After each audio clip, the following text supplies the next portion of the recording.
Don Avelino, sin pecado concebida, hombre. Mire que estuve discurriendo aquello que hablamos de conectar más con el electorado juvenil.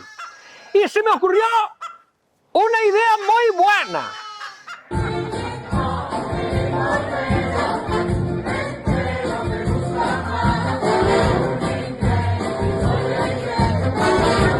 ¡Mi limón! ¡Limonero! ¡Me gusta la fruta! ¡Limón! ¡Limón!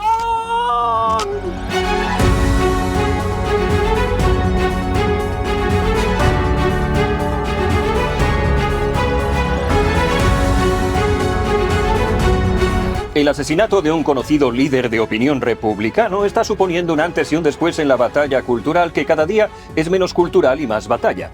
Mientras Europa se prepara para contener a pedradas drones rusos, o a lo mejor no rusos, según la fuente que usted consulte, y el gobierno de Borgoña pierde la primera de las votaciones de su curso político, el presidente, lejos de verse humillado, se va al cine. No sin antes suscitar la furia, en este caso no porcina, porque no sería kosher, del gobierno de Israel, al anunciar sanciones como cortina de humo para tapar la primera comparecencia de la temporada de la presidenta en tribunales. Soy Fabián Cebarrio. Y yo, Theodor Bompard Kapuczynski. Y estos son los minutos del odio. Me pica un huevo. Eso no es picor, es un grito de auxilio de su ADN. Por cierto, ¿quién va a pagar la fianza? ¿El que presume de controlar la fiscalía o usted mismo? Hoy solo esperamos un anuncio de la señora Ayuso. El anuncio de su dimisión. El nuevo delito se llama malversar un poquito. Porque lo ilícito se acaba quitando la letra I. Dispensadores de papel del váter en China solo te dan papel si miras un anuncio. Un tipo de Indiana que se llama Mark Zuckerberg demanda a Mark Zuckerberg porque no le dejan darse de alta en sus redes sociales. Manifestación en favor de Palestina casi termina en fornicación pública entre manifestante y fuerzas del orden. Desde nuestros estudios centrales en Pafos, Chipre, para toda la comunidad hispanohablante de Georgia, estos son los Minutos del Odio, con el auspicio del Arzobispado de Mondoñedo y el Ministerio de Turismo de Israel. Buenas noches y bienvenidos a los Minutos del Odio, el informativo semanal de Fake News para machirulos heteropatriarcas opresores. ¡Ay, amigos! ¡Ay, qué semana tan relajada para el gobierno de Sánchez! Imagínense la escena. Lady Paro, con su habitual entusiasmo por mejorar las condiciones de trabajo de la famélica legión con el dinero de otros, presenta su proyecto estrella largamente acariciado para recortar la jornada laboral de 40 a 37,5 horas semanales. Pero la mayoría social del Congreso le da un portazo monumental el 10 de septiembre gracias a la simpática alianza fascista del Popó, el partido que no puede ser nombrado, y Junts, que suman 178 votos fatídicos contra 170. Derrota parlamentaria en toda regla, la primera del curso, la primera de muchas que están por llegar, que no por esperada resulta menos humillante. Hay que reconocer que la lógica de Lady Paro para impulsar esta reforma es aplastante. Escúchenla. Si por ustedes fueran hoy, los niños y las niñas seguirían trabajando con deficientes condiciones laborales. Por fortuna estaba Frigo Dedo para recordarle la historia. Usted, señora ministra, desconoce la historia o se la inventa. Todo le da exactamente igual. Entre el año 1900 y el año 1920 se estableció la prohibición del trabajo infantil, la prohibición del trabajo para las mujeres embarazadas, la ley de accidentes de trabajo, los jurados mixtos y lo que luego sería el Ministerio de Trabajo, el Instituto de Prevención. Mientras tanto, Antonio I el fotogénico, que lleva bastante mal eso de perder, decide que el momento ideal para apoyar a su vicepresidenta es ir al cine a ver la nueva de Amenábar Moro de la Morería. Porque claro, ¿quién necesita votar en una sesión que se alarga hasta las 10 de la noche cuando hay palomitas de por medio? Pues por sorprendente que les parezca, a Lady Paro esto le sentó muy bien. Mientras usted ayer se defendía en el Congreso de las derechas y peleaba la reducción de la jornada, el presidente Sánchez se iba con su mujer al cine. ¿Qué le pareció? Me parece que cada uno tiene que hacer institucionalmente lo que debe de hacer. ¿Y qué va a decir esta mamerta si ha perdido ya toda la dignidad? Hay otro motivo por el que el presidente acudió a tan magno evento cultural. Y es que el pobre no fue invitado para hablar del problema en la frontera de Polonia, así que la tercera mejor cosa que hacer, ir al cine, no parecía tan mala después de todo. Lady Paro, sola y desafiante, defendió hasta el último momento la iniciativa, pero como no habían hecho los deberes y no habían apaciguado lo suficiente a Puigdemont, pues tralará. El PSOE y Sumar, si es que ambos sobreviven hasta entonces, ya preparan el contraataque prometiendo revivir el zombi de la ley en 2027 o cuando los astros se alineen o cuando consigan convencer a Puigdemont.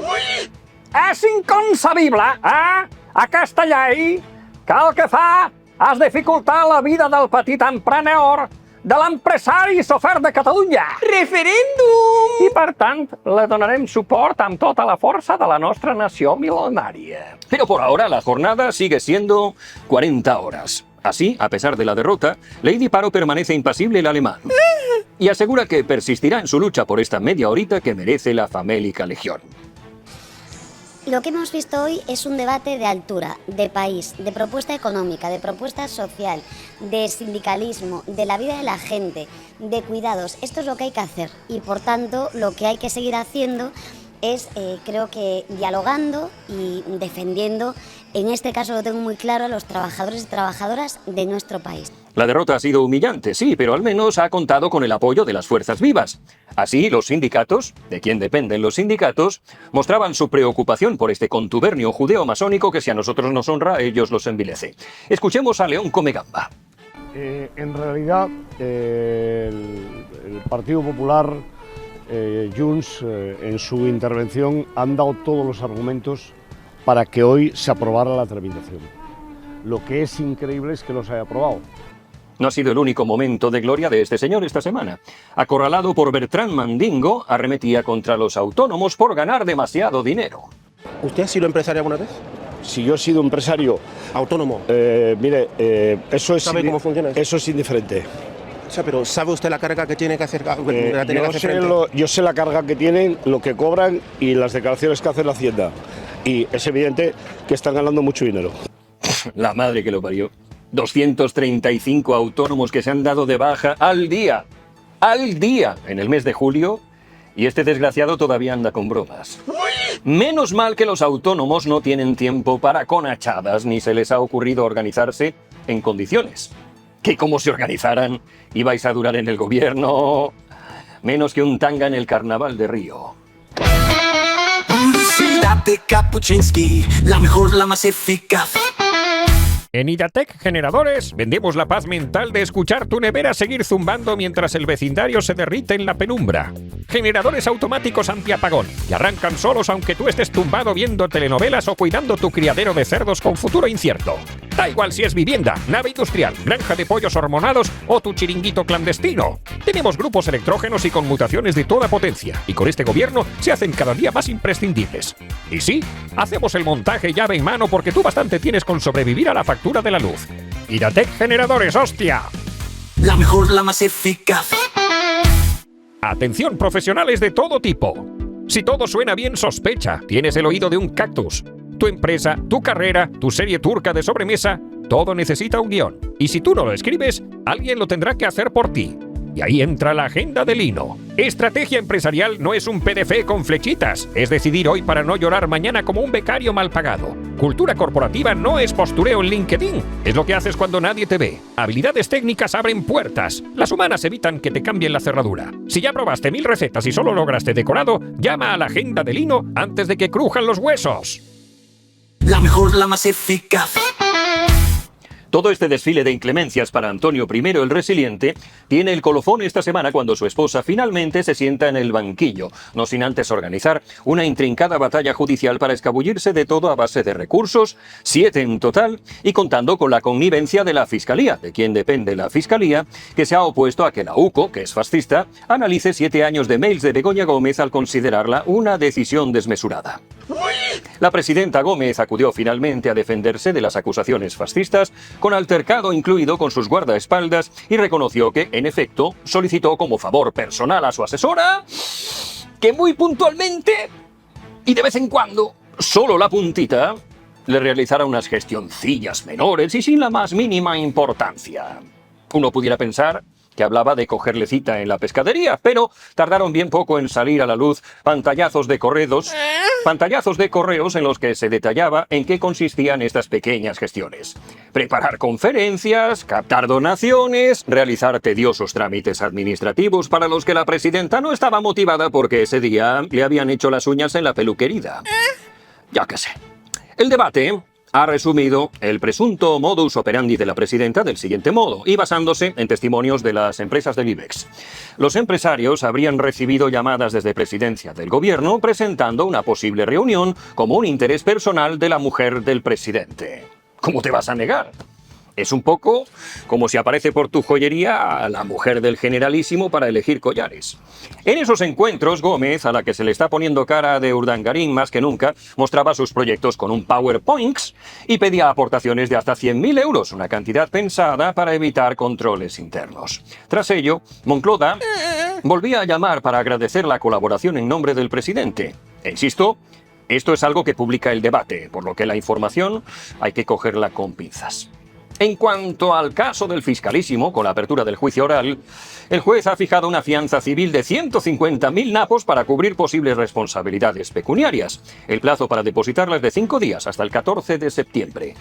Y si no, se embarcarán bienes. La cantidad es una rebaja de los 300.000 euros pedidos por González Amador, pero Hurtado la justifica por el daño causado. En lo relativo a este caso, además, esta semana hemos conocido audios inéditos de declaraciones judiciales de inspectores de Hacienda, en los que se narran cómo el novio cadáver supuestamente puso facturas falsas para reducir su carga impositiva, multiplicando sus ingresos de 375.000 euros en 2019 a 2,33 millones en 2020 sin pagar proporcionalmente impuestos. Sin embargo, si creen ustedes que todo esto ha hecho que el mismo gobierno se encuentre deslegitimado para actuar al haber perdido el apoyo social, no se preocupen. Tezanos, que va con la polla afuera, asegura lo contrario, y el CIS de este mes dispara la intención de voto del PSOE con un drenaje de votos del Popó y del partido que no puede ser nombrado. También en el apartado de tribunales, la Policía Nacional ha remitido un informe en el que se desvela que El Ardillo recibió en mayo de 2024 una ofrenda en metálico de 100.000 napos de un tal Álvaro Romillo. Es curioso que las cantidades de la presidenta y El Ardillo sean las mismas, 100.000 pavos. Debe estar ahí el punto mágico de inflexión en el que se levantan sospechas. Total, una transacción pura, dura y biliosa, coronada con un mensaje de agradecimiento que ni Belén Esteban en un anuncio de cosméticos. 100.000 gracias. Me posibilitas una parte urgente de la campaña. La policía, esa aguafiestas de lo patriótico, ha dejado claro que el objetivo del Ardillo habría sido no ser fiscalizado.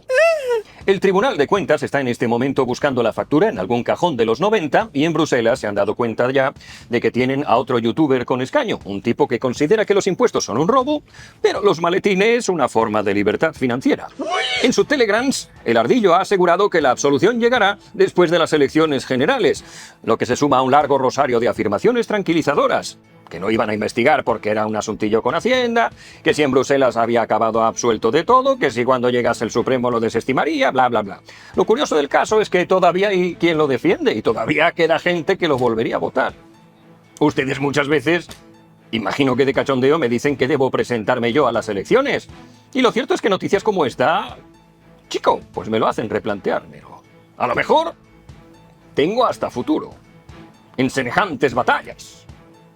Podía fundar el PAM, Partido de Arroyo del Maricón, provincia de Zamora, y presentarme vestido de conejo rosa con ojos inyectados de anfetaminas. Quedaría todo un poco igual. A ver, no sé de qué se espantan. ¿Han votado ustedes a Jesús Gil, a Rodolfo Chiquilicuatre, a Pedro Sánchez? Publicidad de Kapuczynski, la mejor, la más eficaz. Fibra móvil y televisión, la fibra de tu tierra, la que no viene envuelta en promesas chorras, en llamadas intempestivas cuando intentas echar un polvete, ni en ofertones que duran lo que un político en campaña. Aquí no hay trucos, ni tarifas que suben solas cuando pestañeas. Pagas exactamente lo que usas, recibes lo que pagas y se acabó la comedia. Reditel, conexión honesta, sin adornos, para que veas tus series, veas el catálogo de sobrinitas, atiendas a tus llamadas y navegues sin sentirte el primo de nadie. Reditel. Llámalos hoy mismo. ¡Gilipollas! La mejor, la más eficaz. Atención rebaño digital. El perfil al que tenéis que prestar atención ahora se llama Tu Propia Pensión y vive en Instagram, TikTok y YouTube. Empezó hablando de inversiones hasta que descubrió lo evidente. ¿Cómo demonios van a invertir los borbonios si ni siquiera saben que la sanidad pública se paga con impuestos? Que dicen que es gratis. Desde ahí la cosa viró hacia la política, la libertad individual y otras herejías. En sus redes no encontrarás cursitos genéricos de humo ni promesas de forrarte en 2 tardes. Lo que hace es enseñarte a pensar, colchón de emergencia primero, gastos tontos a tomar por culo, inversión sin ruleta rusa y sobre todo entender que no es solo para ricos. Ah, y Pedro Sánchez, hijo de puta. La mejor, la más eficaz. Esta semana, Médica y Madre presentaba la aprobación en el Consejo de Ministros del anteproyecto de la nueva ley de tabaco, que reforma la legislación vigente desde 2005. Mónica García la ha defendido como un paso para poner a España en la vanguardia contra el tabaquismo. Pero la prohibición de fumar en terrazas, algo que considero debería quedar a criterio del hostelero, ha dejado una gran polémica en el gremio.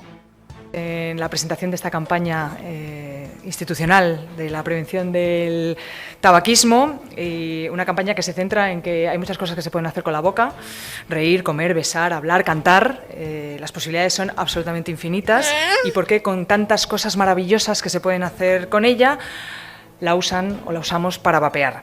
Aunque estoy de acuerdo con Médica y Madre con que hay cosas maravillosas que llevarse a la boca en este mundo, la equiparación del tabaco convencional con el cigarrillo electrónico me parece, a título personal, una cagada de proporciones bíblicas. A mí me salvó del tabaquismo el cigarrillo electrónico. Es muy probable que sin él todavía sería un fumador empedernido. Cuando todavía tenías libertad para hacerte tus propios sabores en casa, yo comencé un proceso largo de deshabituación, poniendo cada vez menos y menos nicotina en mis mezclas de líquido hasta que solo vapeaba sabores y terminé por dejarlo sin el mayor esfuerzo. Miren, es mi historia personal. Usted seguramente es muy macho y lo dejó a pelo. Pues ole sus huevos morenos. Yo, sin embargo, que soy una nenaza, en comparación con usted, utilicé el cigarrillo electrónico. Y oigan, fue mano de santo. Para mí una verdadera bendición. Todo el mundo tiene su historia con el tabaco. Posiblemente ustedes tengan la suya propia, pero en lo que a mí concierne, esta medida solo dificulta la vida a quienes intentan dejar un vicio durísimo de erradicar, que pueden optar por una solución que está probado que es infinitamente menos dañina que el tabaco. La ley traía además otro clavito de ataúd oculto en sus entrañas: la creación de un observatorio. Un observatorio para la prevención del tabaquismo. ¡Qué maravilla! Que se va a dedicar a observar la prevención del tabaquismo. Y con este son ya 363 observatorios que observan y que pagas tú, no yo que soy chipriota. Os he convocado hoy aquí para presentaros a la secretaria segunda de la vicepresidenta primera del Observatorio de los Observatorios del Observatorio Segundo. Solo va a cobrar 120.000 euros. A esto hay que sumar que se ha anunciado también otro observatorio contra la pobreza energética. Va a observar lo pobre que es la energía, por lo que no tienen ustedes nada de qué preocuparse. Están ustedes salvados, más que nada, porque por primera vez en la historia, tienen ustedes en sus manos todos los ingredientes para el triunfo. Lo ha asegurado así el presidente al votar una fragata que habían hecho no sé dónde. Por primera vez en la historia tenemos todos los ingredientes que necesitamos para triunfar. Y os aseguro que no vamos a dejar pasar esta oportunidad. Por primera vez en la historia. Que parezcan Carlos I, Felipe II, maricones al lado de Antonio. Las reformas ilustradas del siglo XVIII, una mierda pinchada en un palo. Apartaos todos que Antonio I el Próspero ha hecho un barco. En cuanto a las movilizaciones a favor de los palestinos, esta semana el protagonista ha sido el D'Artagnan de AliExpress, quien ha tomado los micrófonos para alentar a la turba para que impidan la normal realización de la Vuelta Ciclista a España. Hacer un llamamiento a toda la ciudadanía vallisoletana, pero también castellana y leonesa, para que mañana acuda en masa a Valladolid a boicotear el paso de la Vuelta Ciclista a España por esta ciudad. Se está perpetrando un genocidio absolutamente lamentable y miserable por el Estado terrorista y genocida de Israel. Está a 2 carajillos de convocar una noche de cristales rotos. El partido que no puede ser nombrado, que es sionista, ha tardado 0, en llevar el asunto a los tribunales, algo que el D'Artagnan de AliExpress se ha tomado como un verdadero honor. Mientras tanto, la flota de héroes que se juegan la vida para romper el bloqueo de Gaza sigue poniendo en riesgo su integridad en las procelosas aguas del Mediterráneo.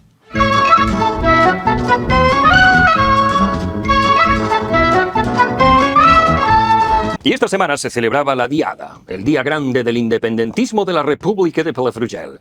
La Diada se ha visto tremendamente deslucida por las cifras. Durante el pico del procés independentista, con movilizaciones masivas, cerca de 1 millón de personas tomaron las calles, y esta semana las cifras bajaron a 28.000 según la estimación de la Guardia Urbana, que es fascista. Pero es que además, el carácter festivo del aquelarre se ha visto empañado levemente cuando facciones de la derecha y la izquierda independentistas se enfrentaron verbalmente en el transcurso de una de las manifas, lo que viene siendo una normalización de la situación política, como les cuenta a ustedes el gobierno día sí, día también. Universidad de Kapuczynski, la mejor, la más eficaz. Toda la puta vida estudiando inglés y aún te haces caca cuando tienes que hablarlo. Y no digamos si es en público. ¡Ya te vale, hostia! Deja de tirar la pasta como un panoli y llámame. Nos centraremos justo en aquello que necesitas. ¿Hablar? Pues hablar. Es que para el curso necesito vocabulario más técnico. Es que me voy a vivir a Wisconsin. Es que cuando viajo me da mucho corte y dejo que hablen los demás. Tú explícame lo que te preocupa en esa cabecita de chorlito y le pondremos la solución justa para ti. Forever in the middle of the night. ¿Ves que bien hablo gracias a sus clases? ¿Y de dónde crees que he sacado mi extenso vocabulario sadomaso? La mejor, la más eficaz. ¡Iberfácil! Los domadores oficiales de la jungla administrativa atacan de nuevo. Esos héroes anónimos que saben dónde sellar, a qué ventanilla mirar con cara de mártir y cómo hablarle en dialecto arcano a la funcionaria Charo que custodia tu expediente. Mientras tú te arrancas los pelos del culo esperando turno, ellos convierten papeles imposibles en trámites resueltos. Multas, permisos, licencias, empadronamientos, recursos, expedientes que parecen escritos en sánscrito. Todo eso que la administración inventó para recordarte que no eres nadie, Iberfácil lo mastica, lo tritura, lo digiere y te lo entrega con lacito. Iberfácil, la forma más fácil de hacerle perder la paciencia a la administración. Ah, y Pedro Sánchez, hijo de puta. La mejor, la más eficaz.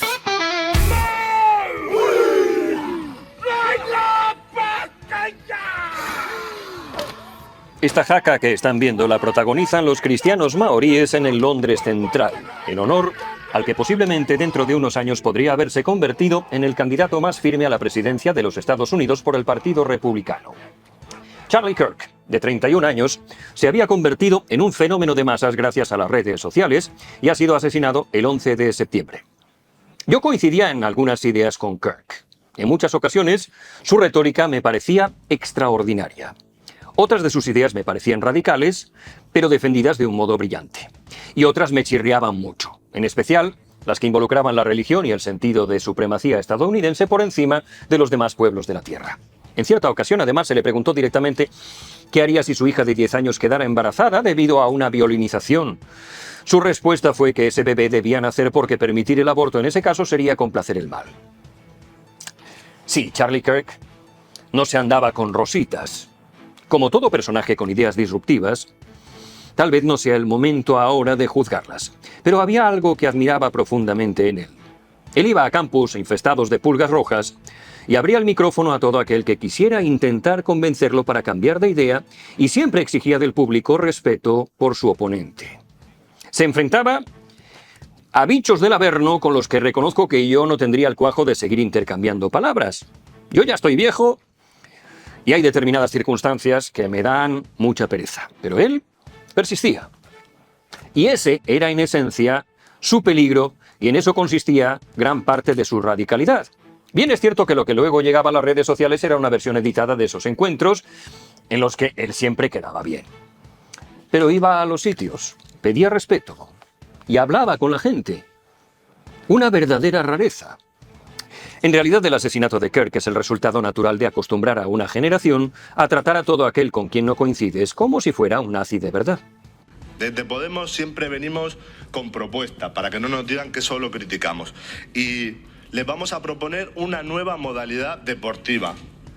En lugar del tiro al pichón, les vamos a proponer el tiro al fachón. No deja de ser curioso el largo desfile de republicanos que han pasado por el matarile o han estado a punto de hacerlo en Estados Unidos. Ahora mismo de memoria me salen Lincoln, Garfield, McKinley, Reagan y Trump. En el lado opuesto tenemos a Kennedy. Es decir, si eres un presidente de los malos, tienes 5 veces más posibilidades de que te maten los buenos. Eso si no contamos atentados fuera de sus fronteras, contra Jair Bolsonaro en Brasil, el de Shinzo Abe en Japón, el de Fernando Villavicencio o el de Miguel Uribe. No sé qué quieren que les diga, pero a mí ese miedo de los progres porque venga la ultraderecha empieza a parecerme poco comparado con lo que ellos tienen para ofrecernos. En cierto modo, Charlie Kirk se había convertido en muy pocos años en una especie de fuerza cultural y espiritual difícil de encontrar en el panorama político actual. Alguien que creía firmemente en sus ideas. Estaba dispuesto a debatirlas abiertamente y lo hacía con honestidad y con energía. A los 18 años, cuando la mayoría de nosotros apenas empezamos a descifrar la vida, él levantó una organización que transformó la forma de entender el conservadurismo estadounidense. Y en sus primeros 30 ya había logrado más de lo que muchos sueñan alcanzar en toda una vida. Sin embargo, lo que lo distinguía no eran los títulos, ni los libros, ni las plataformas, sino su fe inquebrantable.